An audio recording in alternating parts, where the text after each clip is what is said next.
रहिमहुल्लाह क़रा अल-फ़ातिहा।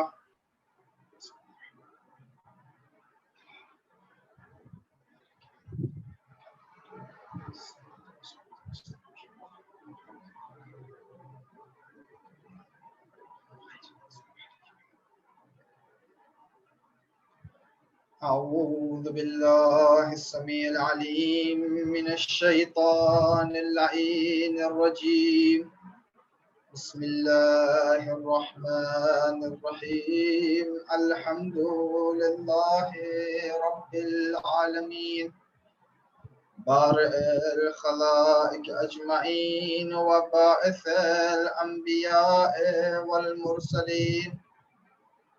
अस्सलातु वस्सलाम वत्तहिय्यतु वल इकराम अलल अब्दिल मुअय्यद वर रसूलिल मुसद्दद अल्लज़ी सुम्मिया फिस समाइ बिअहमद व फिल अर्ज़िना बिअबिल क़ासिम मुस्तफ़ा मुहम्मद सल्लल्लाहु अलैहि व अला अहले बैतिहि तय्यबीन ताहिरीन अल-मासूमीन अल-मुंतजबीन अल्लज़ीना अज़हबल्लाहु अन्हुमुर रिज्सा व तह्हरहुम तत्हीरा वल्लअनतु दाइमतु अला अअदाइहिम अजमईन। अल्लाहुम्मा वलिय्यका अल-हुज्जत इब्नुल हसन सलवातुका अलैहि व अला आबाइहि फी हाज़िहि साअति व फी कुल्लि साअह वलिय्यन व हाफ़िज़न व क़ाइदन व नासिरन वदलीला व ऐना हत्ता तुस्किनहु अर्दक तौआ वतुमत्तिअहु फीहा तवीला वहब लना रअफ़तहु व रहमतहु व दुआअहु व खैरह मा ननालु बिही सअतन मिन रहमतिक व फ़ौज़न इंदक। अम्मा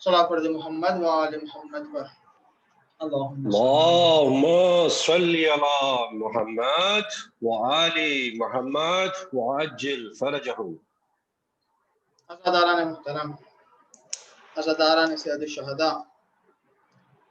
आज की सातवीं गुफ्तगू कि जो हयात तैयबा के मौजू से है, यानी एक ऐसी जिंदगी कि जो कामयाब जिंदगी हो, हमारे नजदीक नहीं बल्कि वो कामयाबी की जो खुदावंद मुताल जिसे कामयाब जिंदगी है।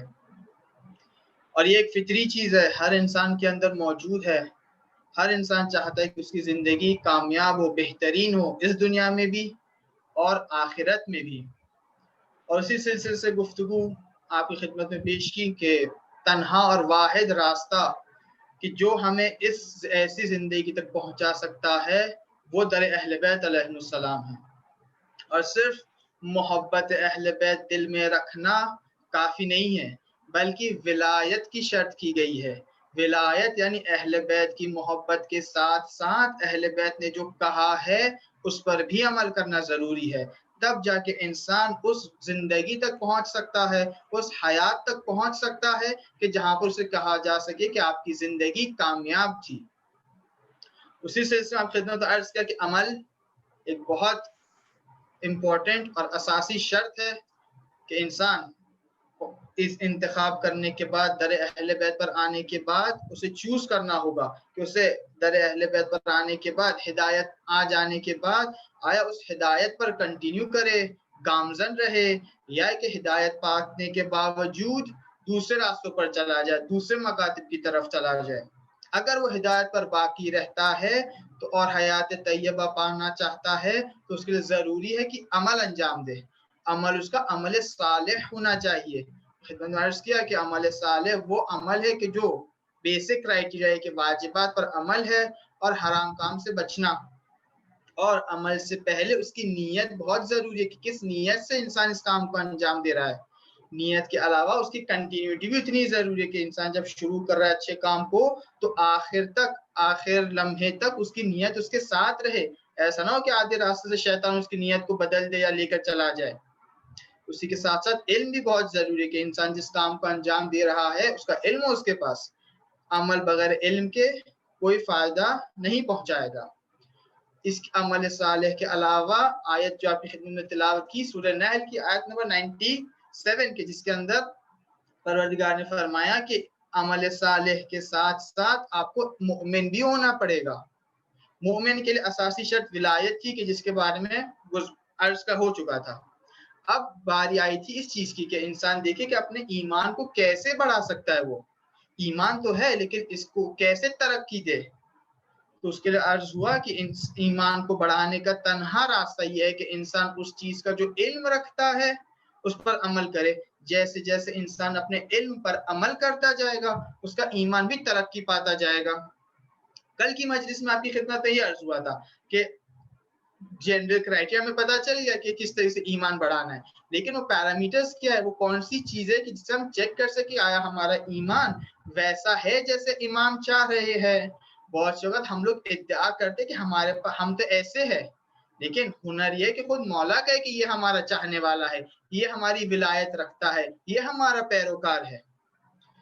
अर्ज हुआ कि बहुत सारी आयात है इसके बारे में, बहुत सारी रिवायत वारिद हुए कि मोमिन की क्या सिफात है, जिसमें से एक हदीस का इंतखाब मैंने किया कि जो नॉर्मली हमारे रोजमर्रा जिंदगी में प्रैक्टिकेबल है कि इंसान देख सकता है कि जो है ये चीजें हमारे अंदर है या नहीं। और ऐसी चीजें कि हर रोज इंसान तकरीबन जो उससे सरकार रखता है।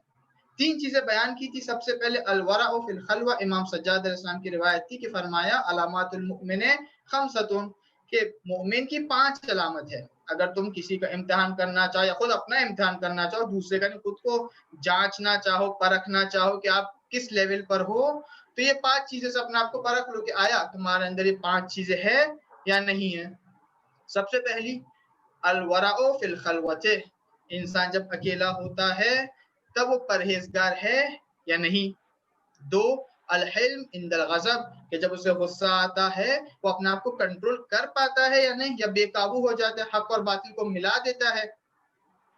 3 आपकी खिदमत अर्ज हुआ अस्सदक़तु इंदल क़िल्ला, कि जब उसके खुद के पास कम होता है तभी भी आया खुदा पर भरोसा करके इंफाक करता है, दूसरे की मदद करता है, या कि ये सोचे कि मेरे पास खुद के पास नहीं, मैं खुदा की राह में क्या दे सकता हूँ। यहाँ तक कल की गुफ्तगू। आज जो है बाकी की 2 अलामतें। चौथी अलामत यह है कि फरमाया अस्सिद्क़ इंदल खौफ, फरमाया मोमिन को अगर पहचानना हो तो देखो कितना सच बोलता है। एकदम सिंपल सी चीज, लेकिन अगर हम देखें हमारी रोजमर्रा की जिंदगी में हम लोग कई औकात ऐसे झूठ बोलकर चले जाते हैं कि हमें खुद को पता नहीं रहता है। क्यों?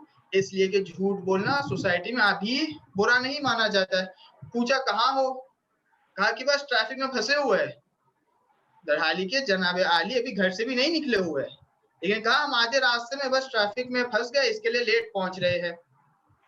मसला ये नहीं कि इंसान इन छोटी छोटी चीज जो है, छोटे छोटे झूठ जो है उसको जो है जहन्नम में ले जाएंगे, वो अपनी जगह पर। मसला ये है कि इंसान इन छोटे छोटे गुनाहों को करता जाता है और आखिर में देखता है कि एक बड़े गुनाह में मुर्तकिब हो गया है। छोटी छोटी चीजों को इनकार करता जाता है और एंड में उसे पता चलता है कि बड़ी चीज का इनकार कर रहा है। अबू जहल, अबू लहब, फिरऔन, नमरूद, ये सारे एक दिन में ऐसे नहीं बने थे, बल्कि कुछ अखलाकी सिफात थी इनके अंदर कि जिनको उन्होंने तकरार किया, और इतना तकरार किया कि वो अपने आप से झूठ बोलते थे, खुद इकरार करते थे कि ये मोजिजा है, ये जादू नहीं हो सकता है। लेकिन जब भी पैगंबर मोजिजा करते थे तो लोगों को कहते ये तो जादू है। अपने आप से झूठ बोलने लग जाते थे। और ये बहुत खतरनाक है कि इंसान जो एक मरहले पर आ जाए कि उसे आयात इलाही दिखाई दे और फिर उसका मुनकिर हो जाए। गदीर में बहुत सारे अफराद थे, बहुत सारे लोगों ने देखा था, बहुत सारे लोगों के पास इल्म था, लेकिन जब सैयदा रात में लोगों के घर पर जाती तो फरमाया हम भूल गए, हम बिजी थे, हम नहीं आ सके, फलां बहाना। एक के बाद एक बहाने बढ़ते जाते हैं। इसकी शुरुआत कहाँ से होती है? शुरुआत उस छोटे गुनाह से होती है कि इंसान अपने अंदर परवरिश देता है, अपने अंदर पालता रहता है, और ये एक के बाद एक बढ़ के एक बड़ा सा स्टोन बन जाता है। इसलिए फरमाया कि देखिए, छोटे गुनाह को कभी छोटा हिसाब नहीं करना। हत्ता इमाम अली अलैहिस्सलातु वस्सलाम एक रिवायत में फरमाते हैं, सबसे बड़ा गुनाह ये है, सबसे बड़ा गुनाह ये है कि इंसान कोई गुनाह को छोटा समझे। यानी अगर इंसान छोटे गुनाहों को बड़ा समझने लगे, छोटे जो झूठ बोला करता है वो उसे बड़ा समझने लगे, उसे तर्क कर दे, तो आहिस्ता आहिस्ता उसके अंदर सिफत आएगी कि हमेशा वो सच बोलता है। और जब वो सच बोलेगा हर लम्हा, हर लहजा, तब उसके अंदर खुदा न मुताल हयात तैयबा अता करेगा। वल्लाह बहुत सी औक़ात खुदा न मुताल कुछ देना चाहेगा हमें, लेकिन हमें इसलिए कि उसकी अर्जिश नहीं पता है, हम कहेंगे ये हमें नहीं चाहिए। खुदा कह रहा है कि नमाज पढ़ो, इसके अंदर तुम्हारा फायदा है। जहन से तो कहेंगे है, लेकिन अमलन बताएंगे कि नहीं, इसके अंदर हमारा फायदा नहीं है। परवरदिगार मुताल कहेंगे खुम्स दो, तुम थोड़ा सा दोगे, तुम्हें कई गुना हम तुम्हें देंगे। इंसान ज़हनी लिहाज से इस बात को मानता है कि हाँ, खुदा न मुताल राज़िक है, रज़्ज़ाक है, हर चीज के ऊपर कुदरत रखता है, देना चाहे तो दे सकता है। लेकिन जब प्रैक्टिकल अमल के मैदान में आएंगे तब प्रैक्टिकली झुटला देंगे, जबान से नहीं झुटलाएंगे। जिस तरीके से ईमान के कई दर्जात है, जबान से, कल्ब से और आमाल से, उसी तरह दूसरी सिफात के भी दर्जात। एक दर्जा झूठ का है कि इंसान जबान से तो नहीं बोल रहा है, लेकिन दिल के अंदर है। एक दर्जा है कि ना ही जबान से ना ही दिल से, अरकान से अमल नहीं कर रहा है। लिहाजा झूठ जो है एक ऐसी चीज है कि फरमाया अगर तुम देखना चाहते हो तुम्हारे अंदर ईमान कितना है, तो देखो तुम दिन में झूठ बोलते हो कि नहीं बोलते हो। छोटे हो, चाहे वो झूठ छोटा हो या झूठ बड़ा हो। इमाम अस्करी अलैहिस्सलातु वस्सलाम फरमाते हैं कि अगर तमाम बुराइयों को एक कमरे में बंद कर दिया जाए, उसकी चाबी जो है झूठ है। और हम लोग अनफॉर्चुनेटली देखते हैं कि हमारी सोसाइटी में झूठ बोलना अभी इतना बुरा नहीं माना जाता है। हत्ता कई लोग तो मशहूर है कि वो अगर एक फलां शख्स का जिक्र आ जाए कि फलां शख्स आ रहा है, तो हमें पता है कि ये जो कह रहा है कि आ रहा है मतलब 1 घंटे के बाद अभी पहुंचेगा, अभी तो घर से निकला भी नहीं होगा। ये बहुत बुरी बात है कि एक मोमिन जो इस तरीके से जामे सोसाइटी में मशहूर हो जाए कि जिसकी बात पर एतबार न किया जा सके। क्यों? इसलिए कि इतनी बार इतने झूठ कहा है कि लोगों के दरमियान इसका एतबार नहीं किया जा सकता। एक शख्स आता है और बहुत सी औकात है कि खुद पेरेंट्स अपने बच्चों को प्रैक्टिकली एनकरेज करते हैं झूठ बोलने के लिए। किसी का फोन आ रहा है, बात नहीं करनी है, कहा कि बेटा जाओ फोन जवाब दो, कहो कि बाबा ने जो है फोन घर पर भूल गए, या जो बाबा बिजी है वो बात नहीं कर सकते। यानी ये चीज हम लोग को बहुत छोटी लग रही है, लेकिन यही छोटी छोटी चीजें जाके बड़ी बन जाती है। और एक वक्त ऐसा आता है कि खुद बेटा जो है कहता है कि हमारा बाप तो खुद झूठ बोलता है। यानी रास्ता जो है देखिए छोटे से शुरू होता है, लेकिन कहां पर खत्म होता है। एक शख्स आया रसूल खुदा सल्लल्लाहु अलैहि वसल्लम के पास और अर्ज करता है, या रसूल अल्लाह, मैं बहुत बुरा इंसान हूं, मैं सारी बुराई जो आप सोच सकते हैं मैंने अंजाम दे दी है, लेकिन आज मैं सुधरना चाहता हूँ। लेकिन मैं सारी बुराई को तो नहीं छोड़ सकता हूँ, एक टाइम पे मैं सारी बुराई नहीं छोड़ सकता हूँ, कोई एक बुराई छोड़ूंगा आपकी खातिर। तो बेगम ने कहा ठीक है, तू आज से झूठ बोलना छोड़ दे। शख्स बस हम लोग सोचते हैं कि जब हम लोग बड़े बड़े गुनाह का तसव्वुर करते हैं तो झूठ तो वहां पे आता ही नहीं है। रसूल खुदा कह रहे हैं कि तू बुरे काम सारे करता है, ठीक है, एक काम छोड़ना चाहता है, झूठ बोलना छोड़ दे। शख्स कहता है तो बहुत आसान है, या रसूल अल्लाह, आज से मैंने कसम खा ली कि मैं आज से झूठ नहीं बोलूंगा। अब बहुत बेहतर है। अब कुछ वक्त के बाद जो है शैतान ने वसवसा किया, नफ्स ने ललकारना शुरू किया, भाई फलान काम करो, गलत है लेकिन करो, रसूल खुदा ने तो इजाजत दी है, खाली झूठ नहीं कहने के लिए कहा है। तो शख्स जा रहा था कि एक बार उसके जहन में आया कि अगर मुझसे कल रसूल खुदा ने पूछ लिया कि ऐ शख्स बताओ तुमने फलां बुरा काम अंजाम दिया। अगर मैं कह दूं कि मैंने अंजाम नहीं दिया तब तो झूठ है। लेकिन और अगर मैं ये, और झूठ का मैंने तो कसम खाया है कि मैं झूठ नहीं कह सकता हूँ, और अगर मैं ये कह दूं कि नहीं मैंने अंजाम दिया है तो कितनी शर्मिंदगी होगी। तो उस गुनाह को छोड़ दिया। दूसरा गुनाह आया, दूसरी सिचुएशन आई, फिर से ये ख्याल आया, फिर छोड़ दिया। तीसरा, उसी को छोड़ दिया। आहिस्ता आहिस्ता इंसान देखते ही देखते सारे बुरे गुण कामों को छोड़ दिया। क्यों? इसलिए कि इंसान ने एक जो पूरी बुराइयों की चाबी है उसको छोड़ दिया। एक बार इंसान झूठ बोलना छोड़ दे, चाहे अपने से हो, हमें लगता है झूठ से दूसरों को बोलना आता है, नहीं, इंसान अपने आप से भी झूठ ना बोले। आहिस्ता आहिस्ता जैसे इंसान इस बुरी बीमारी से दूर होता जाता है, वो देखा कि उसकी जिंदगी में हयात तैयबा जारी हो रही है आहिस्ते आहिस्ते। बहुत सी बार ये सच बोलना इंसान के लिए नुकसानदेह साबित हो सकता है, कोई बात नहीं। अस्सिद्क़ इंदल खौफ, फरमाया रसूल खुदा अबू ज़र से फरमाते कि अबू ज़र तुम दो काम करो, मैं तुम्हें जन्नत की गारंटी लेता हूँ, सिर्फ दो काम। या रसूलल्लाह कौन से दो काम? कहा एक, अपनी जबान को कंट्रोल में रखो, और दो, अपनी शर्मगाह को कंट्रोल में रखो। शर्मगाह जिसको नहीं पता यानी प्राइवेट पार्ट्स। तो एक, जबान को कंट्रोल में रखो, और दो, शर्मगाह को कंट्रोल में रखो। अगर तुमने इन दो काम को कर लिया तो मैं जन्नत की तुम्हारी गारंटी लेता हूँ। अबू ज़र ने कहा या रसूल अल्लाह, मगर इंसान जो कलिमात बोलता है उसका भी हिसाब किताब होगा। पैगंबर फरमाते अक्सर लोग जो जहन्नम में जाएंगे अपनी जबान की वजह से जाएंगे। जबान से गुनाह कौन से? सबसे पहले झूठ, फिर तोहमत, फिर गीबत। सबसे क्लीज जो है, उसकी कीज जो है वो झूठ है। तो अगर इंसान पर कंट्रोल कर ले तो रसूल खुदा जन्नत की गारंटी ले रहे।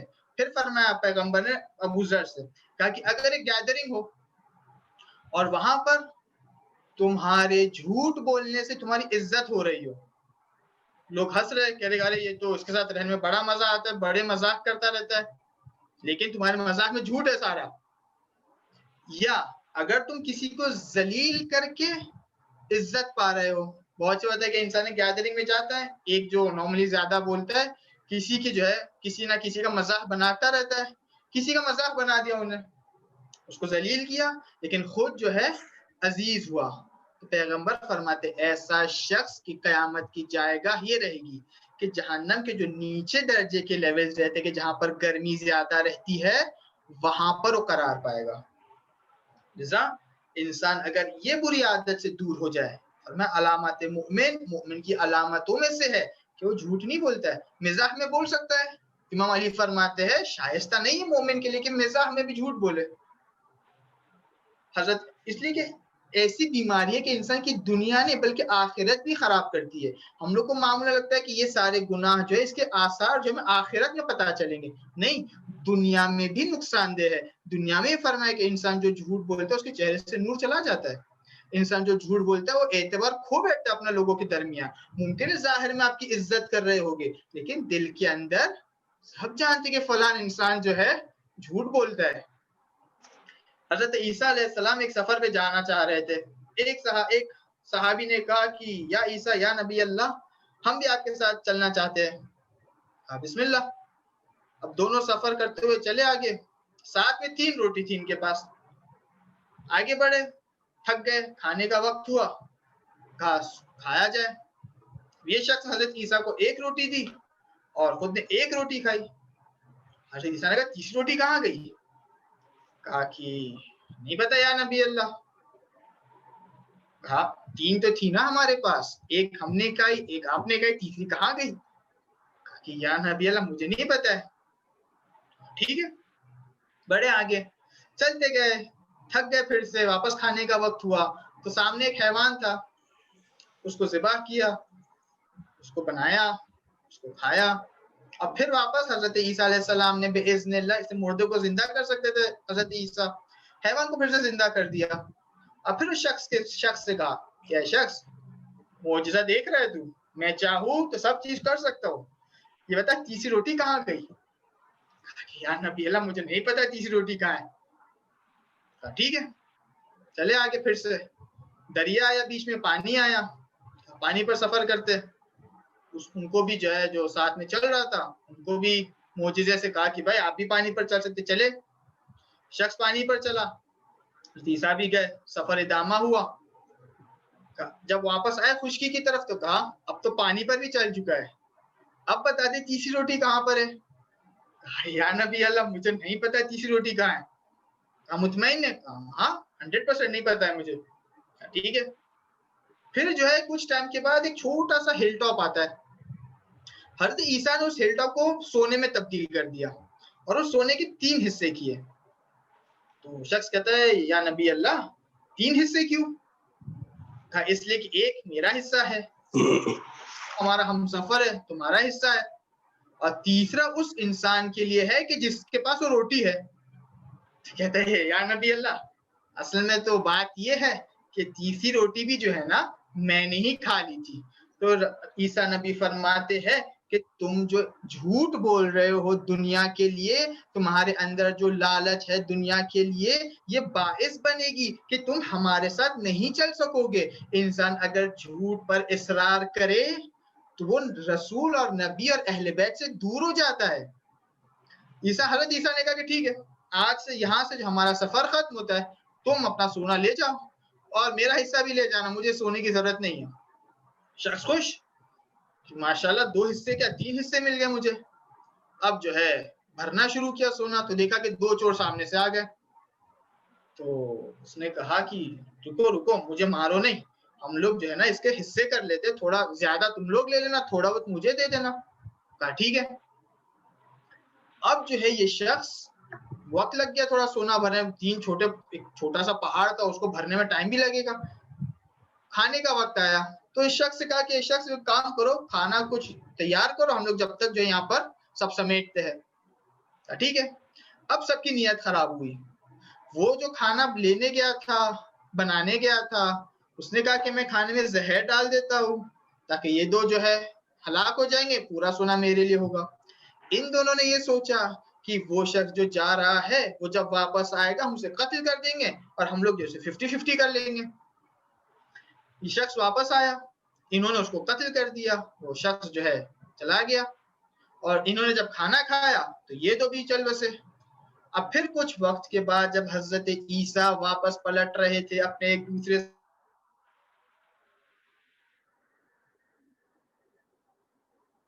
सहाबी के साथ, और देखो सोना भी यहीं रखा हुआ, अपने सहाबी से पलट कर कहते कि देखो ऐ शख्स, ये सोना जो तुम देख रहे हो ये दुनिया है, इसे पाने के लिए इंसान कितने झूठ बोलता है, लेकिन at the end of the day आखिर में जो है ये दुनिया ना इसकी होगी ना उसकी होगी, बल्कि इन्होंने झूठ बोलने से मेरा साथ भी छोड़ दिया, तो जो वलीउल्लाह था मैं, और साथ साथ उन्हें दुनिया भी नहीं मिली, यानी ना दुनिया मिली ना आखिरत मिली। उसी तरीके से अगर खुदा ना खासा ये सिफात हमारे अंदर भी मौजूद हो तो जरूरी नहीं है कि इमाम हमें अपने साथ लेकर जाए।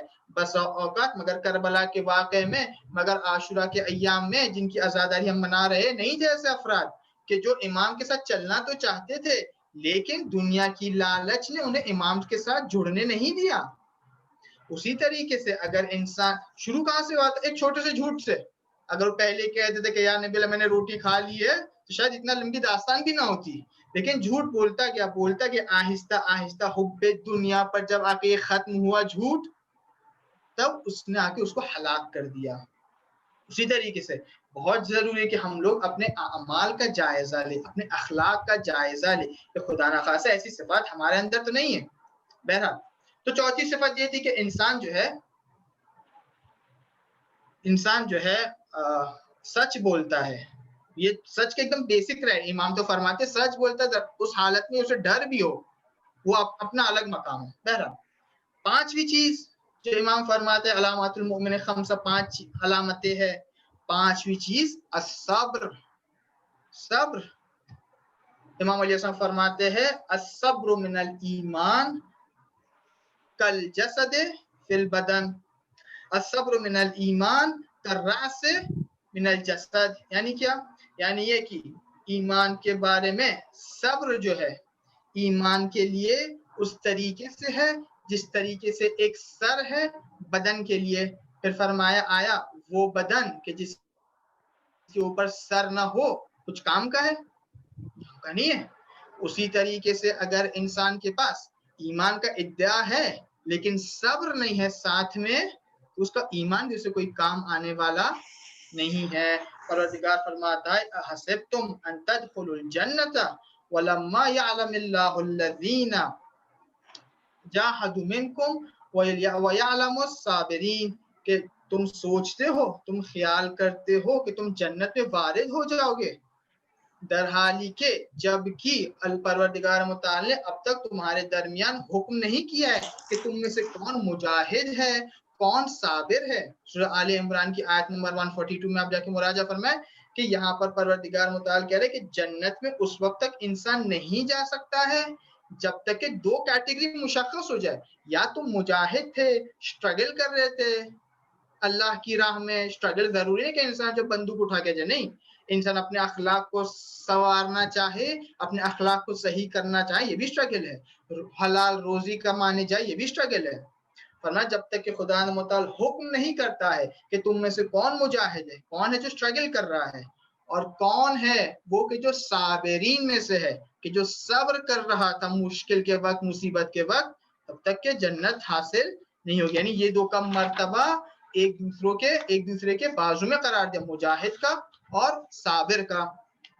फिर इमाम अली अस्सलाम फरमाते थे कि सब्र तीन तरीके का होता है। सब्र तीन तरीके का होता है। सबसे पहला अस्सब्र अनिल मासिया, जो आज के जमाने के हिसाब से सब सख्त तरीन सब्र है कि इंसान सब्र करे गुनाह के सामने।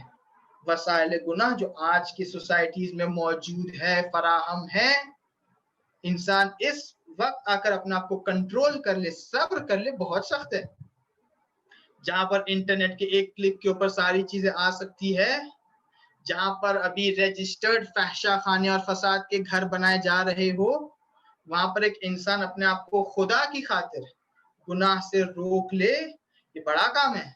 जुलेखा ने सारे रास्ते बंद कर दिए हजरत यूसुफ के लिए, लेकिन हजरत यूसुफ ने सब्र का इजहार किया। वो चीज जो परवरदिगार मुताल ने वादा दिया था, उस पर उम्मीद रखी। लिजा ऐसे वक्त पर इंसान सब्र कर ले, ये बड़ी बात है। अलबत्ता ये एक फर्स्ट स्टेप है कि इंसान जो है वो चीज कि जो उससे गुनाह की तरफ लेकर जा रही है उस पर सब्र करे। लेकिन सब्र का दूसरा मरहला ये है कि इंसान आहिस्ता आहिस्ता वो वसाइल को फराहम करे कि जिसकी वजह से वो इस गुनाह में मुब्तला ना हो। और ये मामूलन जो देखिए, एक इंसान के सामने अगर एक भूखा इंसान हो, उसके सामने हराम ग़िज़ा हो और ऐसी ग़िज़ा के अट्रैक्टिव भी हो, इंसान कब तक कंट्रोल कर सकेगा? वो चाहिए करेगा, लेकिन आखिरकार गएगा, मजबूर होगा, नहीं खाता तो मर जाता।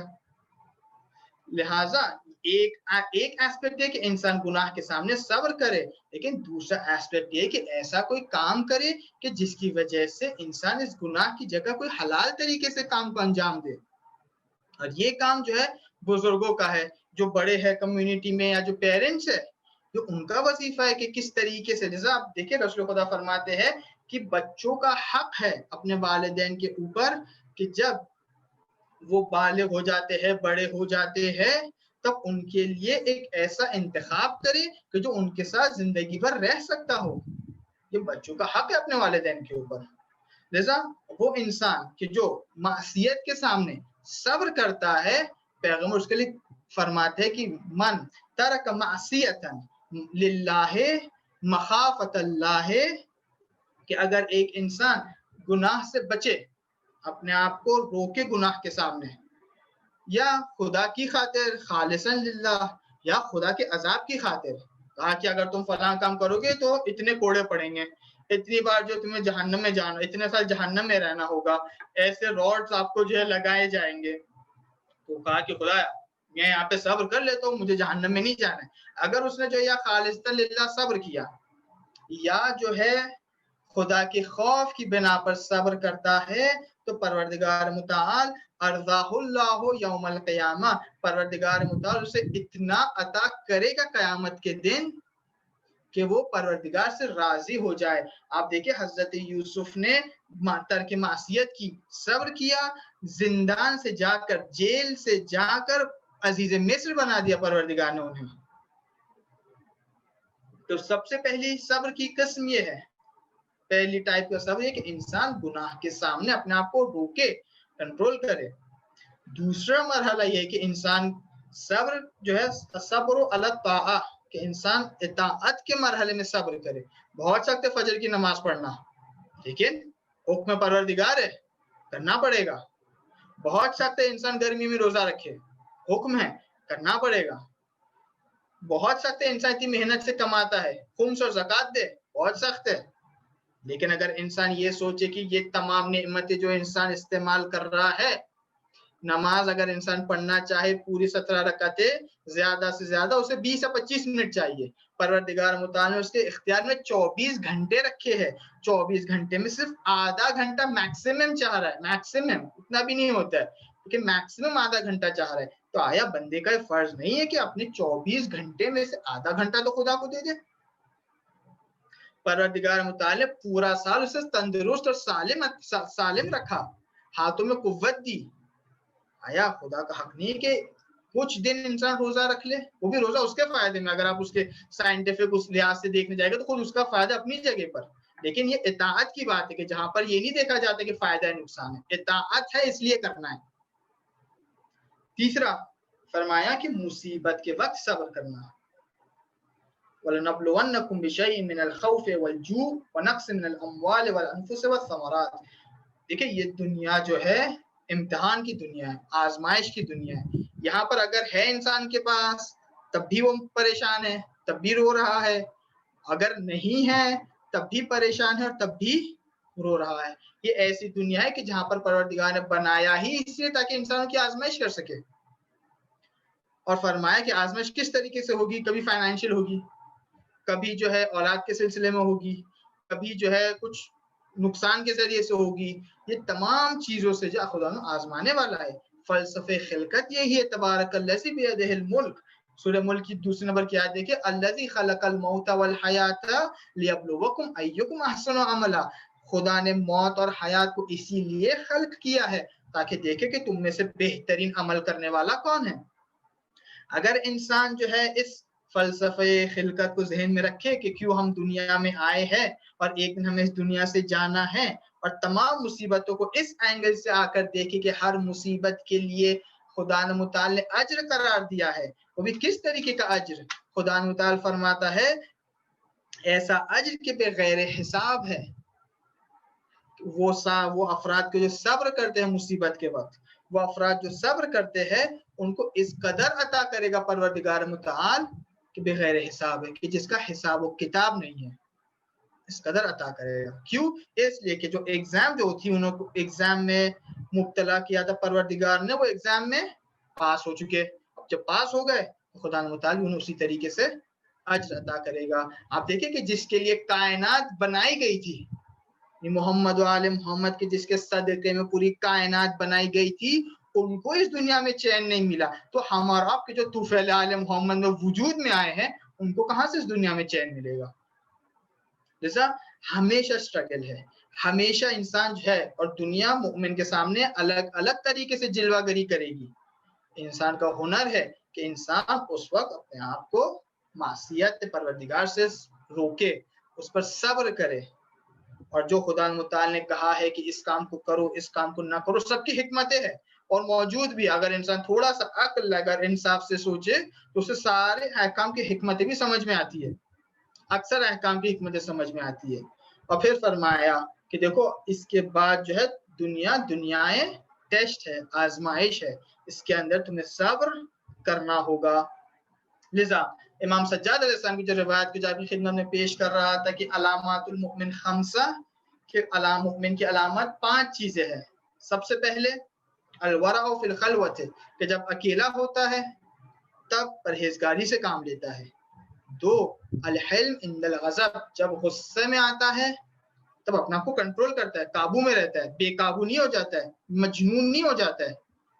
3 असदक़तु इंदल क़िल्ला, कि जब हम उसे अदा करते तब भी देता है, और जब उसके पास रिज़्क़ की कमी होती है, तंगी होती है, तब भी वो अदा करता है।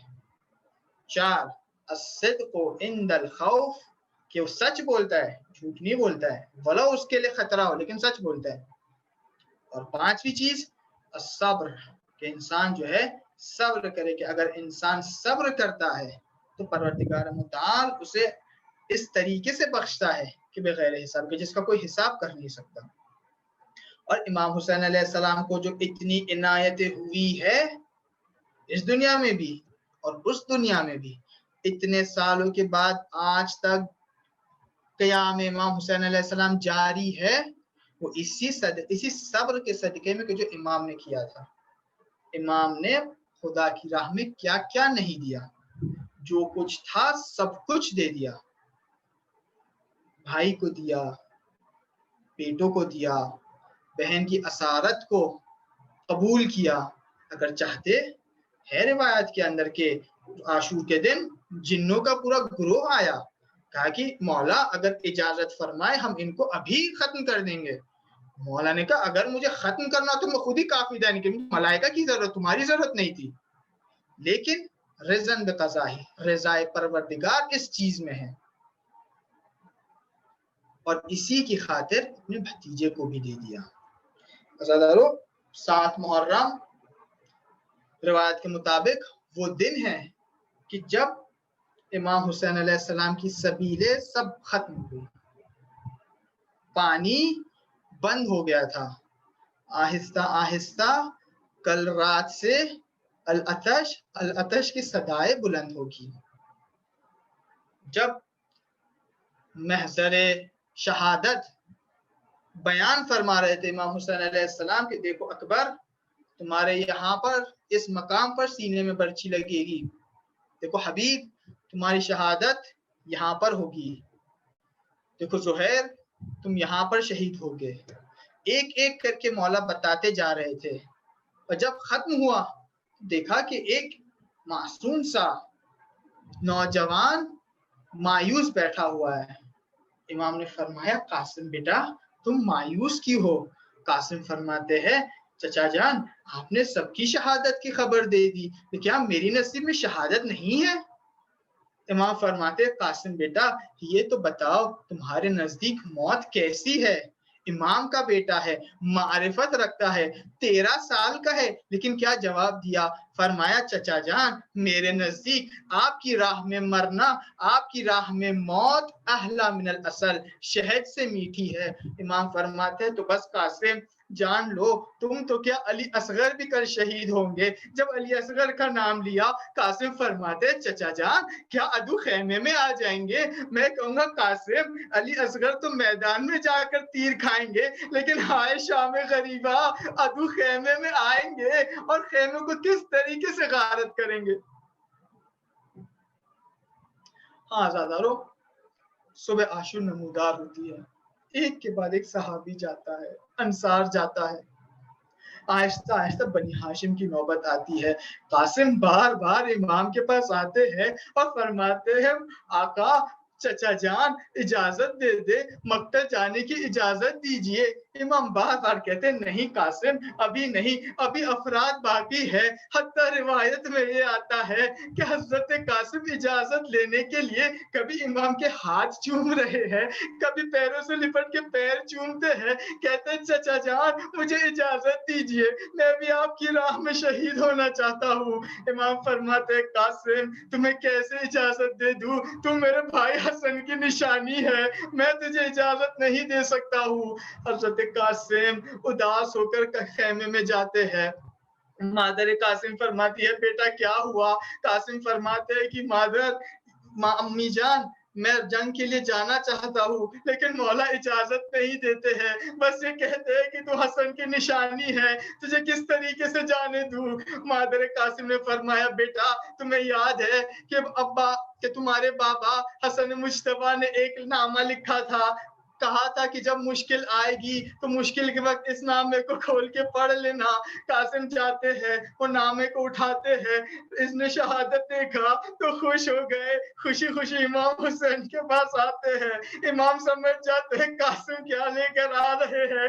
कासिम से कहा क्या लाए हो? कहा चचा जान बाबा का एक नामा है आपके नाम। इमाम ने भाई का नाम सुना, भाई के नामे को लिया, आंखों से लगाया, जार कतारों कतार अश्क बहाए फरमाया कासिम बेटा तुम्हें मैंने जाने की इजाजत दी। रिवायत में मिलता है कि जब इमाम कासिम को इजाजत दे रहे थे, इस कदर कासिम से लिपट कर गिरिया किया कि इमाम पर गश्तारी हो जाता है। इमाम को जब गश से फाका हुआ फरमाया कासिम चलो तुम्हें सवार कर दूं। अब हजरत कासिम को सवार कर रहे हैं। हाँ लेकिन 13 साल का बच्चा है, पैर रिकाब तक नहीं पहुंच पाते। इमाम ने कासिम के सर पर अम्मामा रखा, गरेबा चाक कर दिया। हजरत कासिम ने पूछा चचा जान गरेबा क्यों चाक कर रहे हो? इमाम ने फरमाया बेटा गरेबन चाक करना यतीमों की अलामत होती है। तुम्हें इस कदर भेज रहा हूं मैदान में, शायद किसी जालिम के दिल में रहम आ जाए तुम्हारे लिए। हजरत कासिम आगे बढ़ते हैं, इमाम के बेटे हैं, अब्बास के शागिर्द है, आगे जाते हैं, जंग करते हैं, जंग नमायान करते हैं। लेकिन हाँ 3 दिन के भूखे हैं, 3 दिन के प्यासे हैं, कितना जंग कर पाते? अदू के घेराव में घिर गए, किसी ने वार किया, हजरत कासिम के सर पर लगा। हजरत कासिम जमीन पर आते हैं, जमीन पर आके आवाज दी चचा जान आइए मेरी मदद को आइए। अल्लाह ने बात के जुमले के जब मलऊन हजरत कासिम का काम तमाम करना चाहता था, आवाज बुलंद हुई कि हुसैन आ रहे हैं। रिवायत ये है फरमाती कि हुसैन ने जब कासिम की आवाज सुनी तो इस कदर कासिम की तरफ दौड़े जिस तरीके से एक शेर अपने शिकार की तरफ जाते हैं। इमाम हुसैन तेजी से आ रहे हैं, वहां महादू के लश्कर में कोहराम बपा हो गया कि हुसैन बहुत तेजी से आ रहे हैं, सब फरार करना चाह रहे थे। लेकिन हाय कासिम का जनाजा जमीन पर था। अज़ादारों एक तमाम शहादा की लाशों जिनको पामाल किया गया उनके शहादत के बाद किया गया था। लेकिन हाय कासिम वो ऐसा शहीद है कि जब लोगों ने देखा इमाम आ रहे हैं, कोहराम बपा हो गया, लोग फरार करने लगे। लेकिन हाय कासिम का लाशा जमीन पर जिंदा जिंदा पामाल हो गया। जब इमाम पहुंचे कासिम के पास अर्ज किया कासिम बेटा तूने चचा को उस वक्त बुलाया जब मैं तेरी मदद नहीं कर सका, और जब मदद करना चाह रहा हूँ तो बहुत देर हो चुकी है। इमाम ने कासिम को उठाया लेकिन किस तरीके से उठाते बदन पामाल हो चुका था। रिवायत में है कि कासिम को अपने सीने से लगाया और खेमों की तरफ लेते जा रहे हैं, लेकिन पैरों से जमीन करबला पर निशान बढ़ाते जा रहे हैं। अल्लाह अज़ादार आज इमाम हसन को पुरसा देना है। कासिम उनकी एक औलाद थी जो करबला में शहीद हुई। एक और थे जिसका नाम अब्दुल्ला था, वो कासिम से भी छोटे थे, इतने छोटे थे कि सवार होकर मैदान में नहीं जा सकते थे। लेकिन हाँ जब असर आशूर आई, इमाम हुसैन जब जमीन करबल पर आए, मलऊन खंजर चलाने को आगे बढ़ता है, देखा चले ज़ैनब या फिर ज़ैनब खड़ी है, साथ में अब्दुल्ला भी है। इमाम ने इशारा फरमाया ज़ैनब तुम ये मंजर नहीं देख पाओगी, अंदर चली जाओ, अब्दुल्ला को भी साथ लेकर जाओ। हाँ लेकिन अब्दुल्ला ने जब देखा तो उससे रहा नहीं गया। अपने आप को फूफी ज़ैनब से अलग करने के बाद इमाम हुसैन पर अपने आप को जाके रख दिया। जालिम ने देखा कि बच्चा है लेकिन रहम ना आया। अज़ादारों जब इंसान किसी पर हमला करता है तो अपना हाथ बढ़ाकर रोकने की कोशिश करता है। हाय वहां जालिम का खंजर चला, यहाँ पर छोटे से अब्दुल्ला अपने नन्हे हाथ आगे बढ़ाए थे, अगले लम्हे में देखा कि अब्दुल्ला की रूह परवास कर गई। इमाम फरमाते हैं अब्दुल्ला आखिर जाते वक्त भी शहादत के वक्त भी दागे जिगर देकर चले गए।